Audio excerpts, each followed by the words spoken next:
Education. I'm your host, Megs, and it is officially season 2. I am so excited for season 2, all that is coming, and the new setup. We're in the new space, which is really just a different corner of my home office. But, we're in the realm of new, so we'll call it new space. New image on your screen. I am just feeling the feels for this season 2. There are changes coming. There are more guests than ever.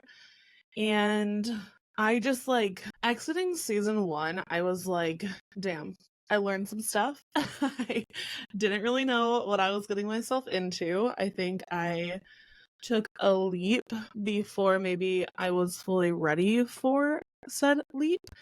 And I'm a firm believer that take the leap. It's definitely always worth it, and I never regret it when I do it. And I'm not saying I regret this now, but I feel like season 1 was a huge lesson for me. It taught me everything that I loved about the podcast. It taught me a lot of things that I didn't love. It taught me a lot about what you as a listener are looking for, liked and disliked, and all of that. And I'm a firm believer, and if you listen to last season, I am a firm believer in continued education and being a forever learner. So, the lesson was maybe larger than I was anticipating, but I love learning, right? So I have no qualms with the fact that I got to learn in that way. And I'm definitely somebody who likes to just dive in and do it rather than read about it and ponder about it. I gotta be in it. And I do feel like maybe that's why my career is a trade. It's very hands-on and everything like that. I guess it would translate in other areas of my life. This is, of course, an extension of that business, so it kind of also makes sense in that way. But it just taught me how to do everything better. So that gets me really almost emotional and so excited for everything coming this season. So, along with the new space, I just really wanted to freshen it up. I wanted to get cozier. I'm in a big, oversized love seat. So, we're just getting into it. We're getting comfy cozy. This is going to be like FaceTiming your BFF, your brow BFF, once a week, or however often you want to listen. They'll be released once a week on Thursdays, and we're just going to chat. We're going to spill the tea. We're going to be giving advice. We're going to be asking experts questions. We're going to be learning things, and we're going to be inspired. That's what's coming this season, and I'm so stoked. So, one of the changes I already kind of listed, and that was that we will be releasing on Thursdays. So, last season, we released on Tuesdays and Thursdays and alternated. That I felt I don't know, I just didn't love it ultimately. And if you follow me on social media, or I may have mentioned it probably in the podcast last season too, but I do podcast Tuesdays in my studio. So I feel like it's kind of a fun theme to keep the podcast on Thursdays. So that's what we're going to be doing next season, next season, probably keep it for next season too, but this season we will be releasing on Thursdays. That's exciting. Stoked to be continuing on that. And I'm not letting go of the alternating pattern. We're just changing it. Instead of changing the days, it'll be the theme of the podcast. First season, I wasn't really sure, what I was expecting. What did I want out of this? And I remember starting, because if you listen to the very first episode, I think it's in the very first episode of season 1, I talk about how this is not my first podcast. I started one at one point. It just, never came to fruition. And it was with a co-host.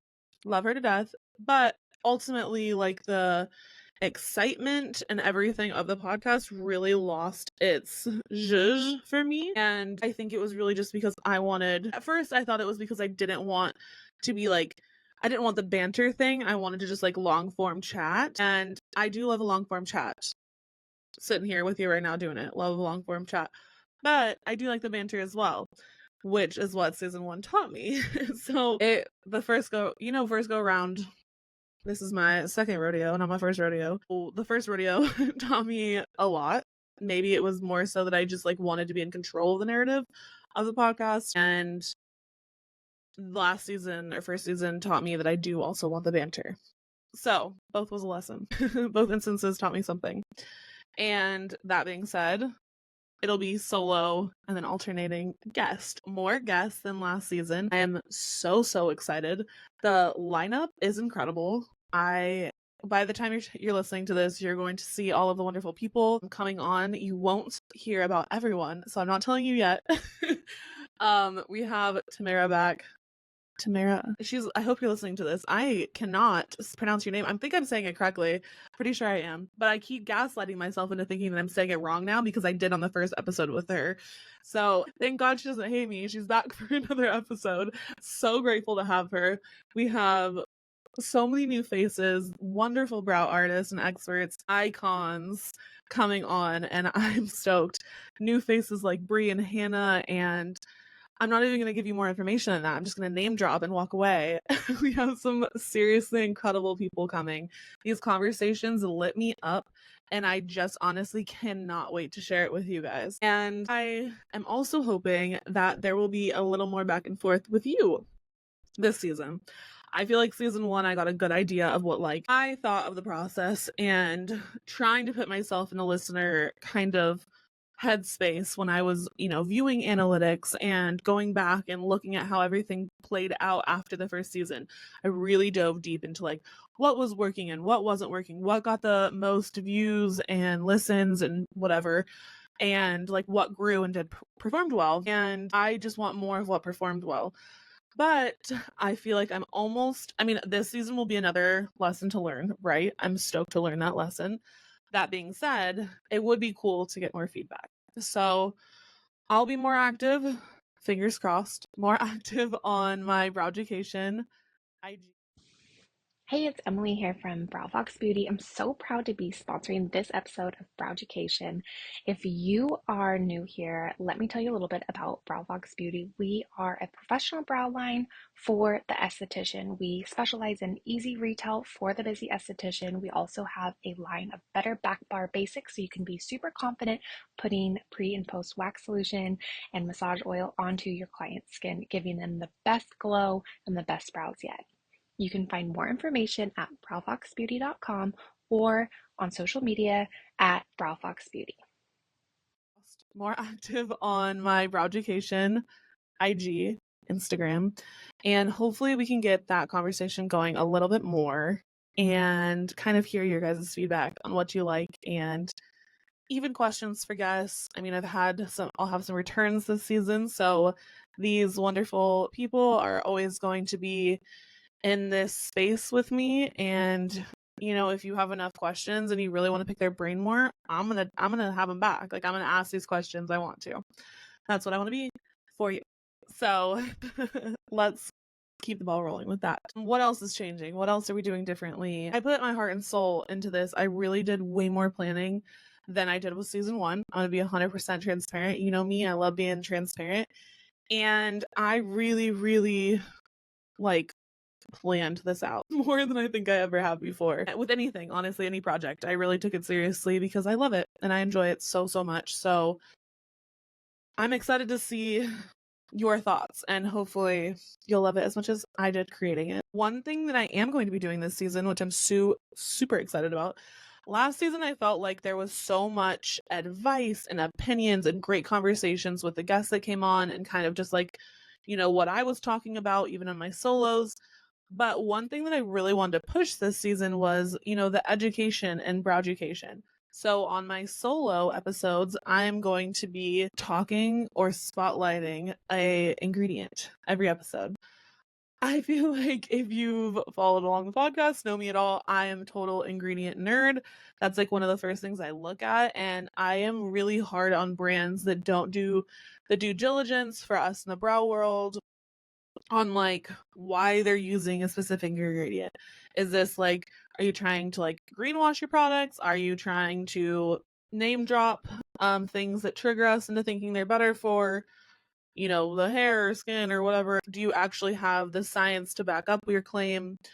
Like, it always kind of circles back to the ingredients, the formulations, and like are they giving us information like that they have on hand that they're like ready and willing to answer, or are they kind of being shady about it? So I feel like one of the big ways, and I talked about this last season, I don't even know what episode it was, but I digress. Learning these ingredients and really understanding the science is so important for all of us in the beauty industry because I feel like it gives us back the buying power. So as the beauty industry booms and explodes and becomes this like multi-billion-dollar market, trillion-dollar, whatever the hell it is now, and it keeps growing and exploding and expanding, I'm stoked for it. But I feel like, as you know, being someone who has a platform, but it's on the smaller side, I'm not doing brand deal after brand deal after brand deal. I think that one of the ways we can remain in charge of like where our money is going in our community is by being like really good about educating ourselves and learning these things so that we can put our money where we want it to be, like ethically, you know, with whatever aligns with you and your business and like how you view things. I feel like when we know these things, we have so much more power in how we're purchasing products, whatever. And we hold these brow brands in general more accountable. So I'm excited for that little additive to the solo episodes. I'm excited for everything else that's to come. We are going to keep it we, as in me, myself, and I, because your girl is the one running the show here. But also guests will be here. I'm going to try and keep it as most on, like, target as far as brows go. We're going to keep it brow related, of course, but I really wanted it to kind of be in the angle of like what I was wishing for. I was actually just talking to my husband about this the other day. When I first got in the industry and I was a baby brow artist and I was just a sponge for information, I looked everywhere for any like way that I could take in more and learn more. And podcasts were a really cool way that was like, you know, hands off. Like back in the day, there were no video podcasts. We weren't really watching them. We were just listening. So like I could be doing other things. I don't know. Nothing's coming to mind at the moment. Maybe I was cleaning. I don't know. But I could do other things while I listen to the podcast.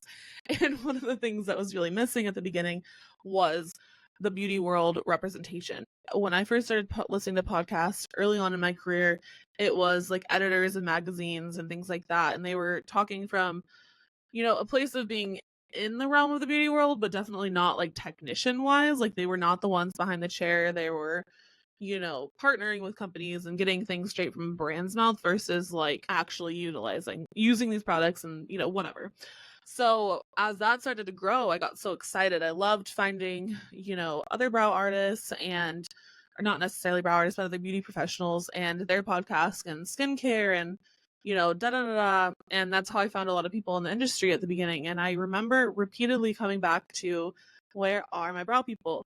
And they would be on random episodes and they would be guests and I would be so excited, but like that would be it. And so I'm just so excited to have this podcast return and have a whole other season of just that. Everything that I was looking for as a newbie or not, or, you know, pro brow artist when I was seeking out this kind of education. And just like-mindedness and community, you know, I was just kind of seeking out that as somebody who gets it. So if you're a brow artist, I get it. I'm there. I'm behind the chair, working with clients, educating, and I want this to help educate you. Hopefully you walk away learning something. Hopefully you have a laugh. You feel like you just hung out with your brow BFF and, you know, we're just going to chat. And I'm so stoked that you're here. I'm honored, whether you're a first-time listener, long-time listener. Thank you for being here. Thank you for a kick-ass season 1. I know I talked about it being a lesson learned, and it was, but it was also an incredible experience. And it was so much bigger and more wonderful than I could have ever imagined. Looking back at it, I look at it as such a beautiful start to a wonderful journey, and looking forward towards what season 2 has, just, it's going to get better. And I'm stoked that you're here and going to be along for the journey. So let's get into it. Go binge some episodes. Let me know what you think. Follow us. Share it with a friend in the beauty industry. Leave us a review, comment, subscribe, all of the things. I will catch you next week on Thursday for the next drop. And thank you for being here. Let's get into it.